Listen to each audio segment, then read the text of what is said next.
अस्सलाम वालेकुम। मैं हूं नज़ीर शम्स और आप देख रहे हैं हमारा चैनल थॉटफुल जर्नीज। आज हम ओवर पॉपुलेशन पर तीसरा व्लॉग कर रहे हैं। बढ़ती आबादी की तशवीश पाकिस्तान बनते ही शुरू हो गई थी और एक खातून सईदा वहीद ने आल पाकिस्तान वुमेन एसोसिएशन की वसातत से 1953 में ही फैमिली प्लानिंग को मुतारिफ करवा दिया था। और फिर 1959 में जब सदर अयूब ने अमेरिका का दौरा किया और अमरीकी इंतज़ामिया से इस बारे वसाइल की फराहमी और तालीमी इतलाती तरबियत की डिमांड की तो उनको बहुत मुस्बत जवाब मिला। फिर अयूब खान ने बहुत जोश व खरोश से इस प्रोग्राम और इसको नाफज करने के तरीक़ों पर अमल किया। और एक बार एक सहाफ़ी ने शायद उनसे सवाल किया कि आपके अपने 7 बच्चे हैं तो आप कैसे इसकी वकालत करते हैं। तो अयूब खान ने कहा, भाई मेरी तरफ ना देखो, मगर मैं जो बता रहा हूँ उस पर गौर करो। ये प्रोग्राम चलता रहा मगर तातुल का शिकार हो गया और ज़ियाउल हक ने इसे गैर इस्लामी करार देकर इस पर मुकम्मल पाबंदी लगा दी और फिर ये नज़रों से ही ओझल होता रहा। फिम्स इंस्टीट्यूट में फैमिली प्लानिंग की अहमियत को उजागर करने के लिए पत्थर का मुजस्मा नस्ब किया हुआ है जो एक जोड़े माँ बाप और एक बच्चे की अक्कासी करता दिखाई देता है, यानी फैमिली प्लानिंग छोटी फैमिली के ऊपर। अब हम आते हैं आज के मौजू की तरफ कि ज़्यादा आबादी के बायस पाकिस्तान पर क्या असरात मुरतब हुए हैं। जब मुल्क में इतने लोग हो जाएं कि उनके लिए खाने पीने की अशिया कम हो जाएं और ज़रूरियात ज़िंदगी भी, और ज़मीन समाने के लिए तंग पड़ जाए तो उसे ज़रूरत से ज़्यादा आबादी या ओवर पॉपुलेशन कहते हैं, जो पाकिस्तान में हो चुकी है। पाकिस्तान में इसी वजह से पहले गुर्बत, खुराक में कमी और महंगाई के सवाल मसाइल पैदा हो गए। महंगाई बढ़ी तो बहुत इसलिए कि खाने वाले मुंह बहुत ज़्यादा और खाने और ज़रूरत की अशिया कम पड़ गई। आबादी ज़्यादा होने से रोज़गार के मौके कम पड़ गए हैं क्योंकि वसाइल में इजाफा इतना नहीं हुआ जितना आबादी में इजाफा हुआ है।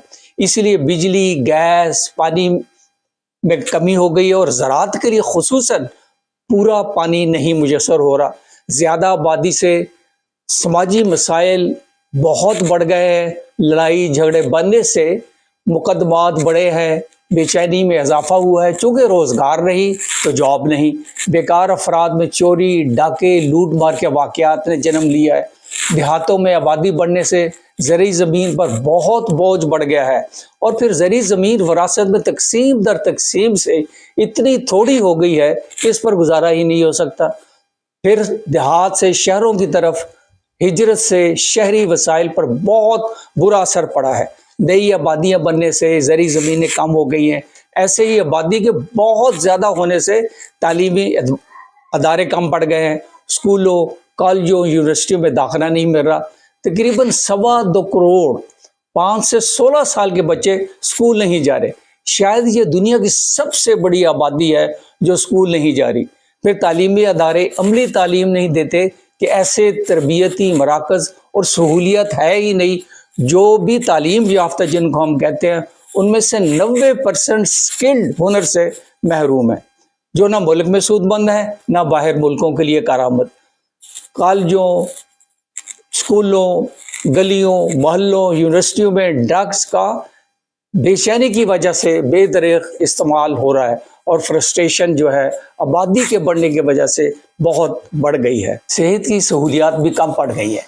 हस्पताल कम हैं जिनमें सारी आबादी के लिए जगह ही नहीं, मरीज़ों का जम गफ़ीर है और सेहत की सहूलियात कम और दवाइयाँ महंगी भी और नापेद भी।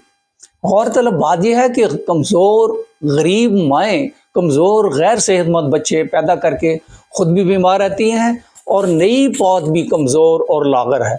हमने ये सोचना है कि एक अनपढ़, गैर सेहतमंद और बेरोज़गार शख्स जो ख़ुद तो अपने आप को संभाल नहीं सकता वो आबादी बढ़ाने में मसरूफ़ हो तो यकीन मानिए वो एक बदनसीब तो है ही, जालिम भी है, क्योंकि वो नन्हे बच्चों की नामुनासिब तरबियत करके उनका इस्तेहसाल कर रहा है।